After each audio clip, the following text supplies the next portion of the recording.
10 तक गिनूंगा। राम लिखते ही, पढ़ते ही, सुनते ही, देखते ही या दिखते ही मन में जो पहला विचार आता है उसे बांध कर रखिए। पूछूंगा 1 2 3 4 5 6 7 8 9 9 9 हाथ काट कर रख दूंगा ये नाम समझ आ जाए तो। कितनी दिक्कत होगी पता है राम समझ आ जाए तो। भाई राम राम तो कह लोगे पर राम सा दुख भी सहना होगा। पहली चुनौती ये होगी कि मर्यादा में रहना होगा। और मर्यादा में रहना मतलब कुछ खास नहीं कर जाना है, बस त्याग को गले लगाना है और अहंकार जलाना है। अब अपने राम लला के खातिर इतना ना कर पाओगे और शबरी का जूठा खाओगे तो पुरुषोत्तम कहलाओगे। काम क्रोध के भीतर रहकर तुमको शीतल बनना होगा। बुद्ध भी जिसकी इच्छाओं में बैठे वैसा पीपल बनना होगा ये सब कुछ, और वो भी शून्य में रहकर प्यारे। तभी तुमको पता चलेगा कि कितने अद्भुत राम हमारे। सोच रहे हो कौन हूं मैं? चलो बता ही देता हूं। तुमने ही तो नाम दिया था मैं पागल कहलाता हूं। नया नया हूं यहां पे तो ना पहले किसी को देखा है। वैसे तो हूं त्रेता से, मुझे कृष्ण किसी ने कलयुग भेजा है। भाई बात वहां तक फैल गई है कि यहां कुछ तो मंगल होने को है कि भरत से भारत हुए राज में सुना है राम जी आने को है। बड़े भाग्यशाली हो तुम सब। नहीं, वहां पे सब यही कहते हैं कि हम तो राम राज्य में रहते थे पर इन सब में राम रहते हैं।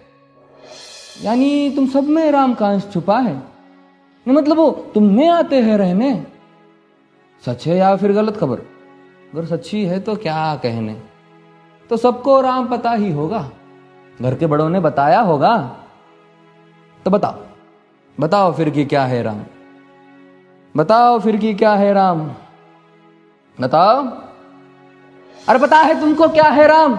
या बस हाथ धनुष तरकश में बांध, या वन में जिन्होंने किया गुजारा, या फिर कैसे रावण मारा लक्ष्मण जिनको कहते भैया, जिनकी पत्नी सीता मैया। फिर ये तो हो गई वही कहानी, एक था राजा एक थी रानी।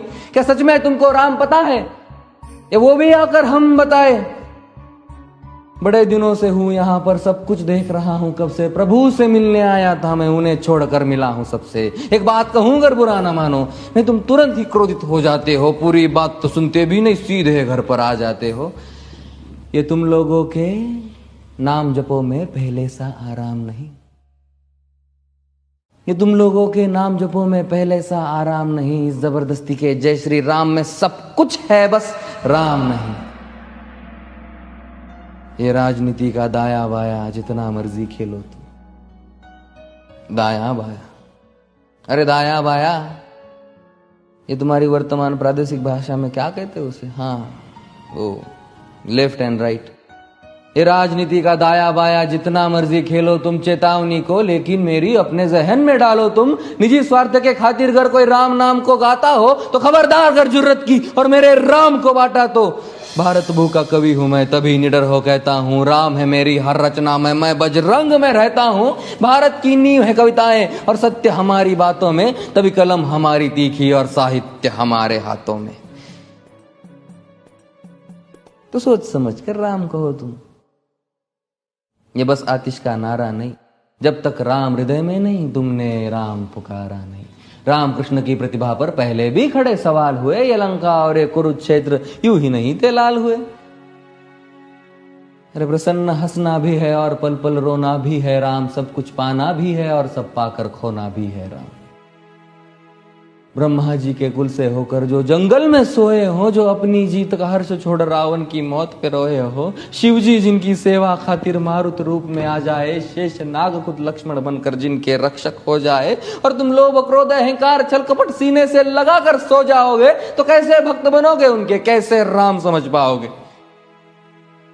अघोर क्या है पता नहीं और शिव जी का वरदान चाहिए। ब्रह्मचर्य का इल्म नहीं, इन्हें भक्त स्वरूप हनुमान चाहिए। भगवा क्या है पता, लहराना सबको होता है पर भगवा क्या है वो जाने जो भगवा ओढ़ के सोता है। राम से मिलना, राम से मिलना, राम से मिलना है ना तुमको? निश्चित मंदिर जाना होगा पर उससे पहले भीतर जा संग अपने राम को लाना होगा। जय सिया राम। और हाँ, अवधपुरी का उत्सव है, कोई कसर नहीं, सब खूब मनाना। मेरे प्रभु है आने वाले, रथ को उनके खूब सजाना। वो द्वापर में कोई राह तके है, मुझे उनको लेने जाना है। चलिए तो फिर मिलते हैं, हमें भी अयोध्या आना है। जय सिया राम। फिर से